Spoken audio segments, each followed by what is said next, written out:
Blueprints is a unique roguelike puzzle game that will live in your head rent-free from the moment you step into its strange halls.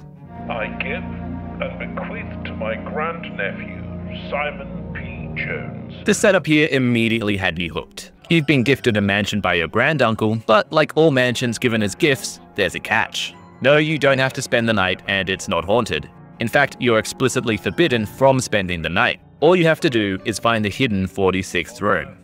What follows is a brilliant combination of roguelite deck builder, board game, escape room, jigsaw puzzle, and just every kind of puzzle you could imagine mushed together. One of Blueprints' great joys is discovering and figuring out everything for yourself, so I'll do my best to explain it without spoiling anything. You start each day from the main foyer, where 3 doors let you build out in a direction onto a blank grid. Each space on the grid lets you draft 1 of 3 rooms from your deck of possible options. Some rooms offer various perks, items, resources, or debuffs that can drastically help or hinder your run. And each new day resets the whole house, giving you a fresh blank grid. But put a big asterisk on all of that, because there's almost always exceptions to those rules and ways you can give yourself an advantage.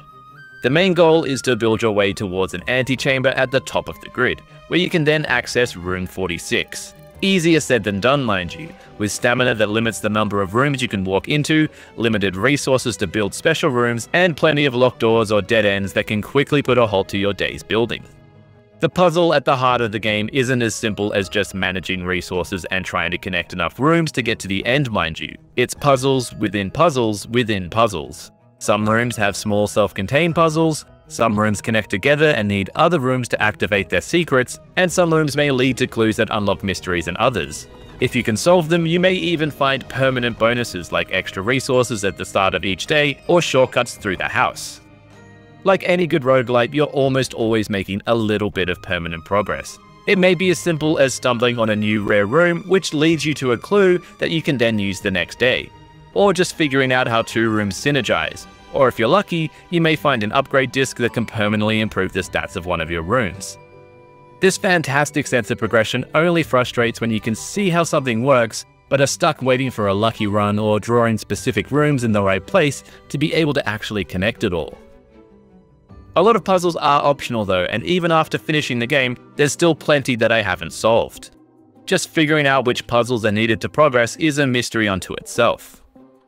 Having a notepad and pen is pretty much a necessity here. You'll constantly find notes and clues, but there's no in-game journal that tracks them. Personally, I love that kind of thing. It makes me feel like a detective. I was taking photos of clues, jotting down notes, and trying to connect all the pieces. But I could see some people finding that lack of any in-game journal a potential frustration. There's also a ton of lore and story told through notes and scraps, most of which seem like they're red herrings, which are there to make you question whether they're relevant. Is that number useful? Does this story mean something? Surely these are important.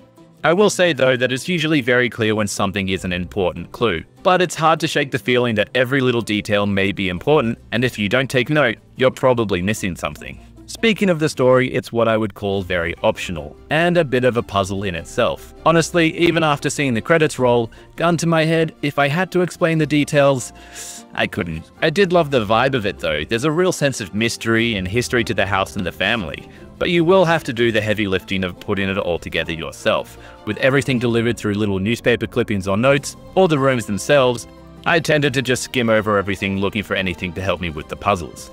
But for those that love delving into lore and piecing together a story, there's a lot here. Overall, Blueprints is one of the best puzzle games I've played in years. If you enjoy piecing together a mystery and feeling like a clever little detective, you owe it to yourself to walk through these halls. Play.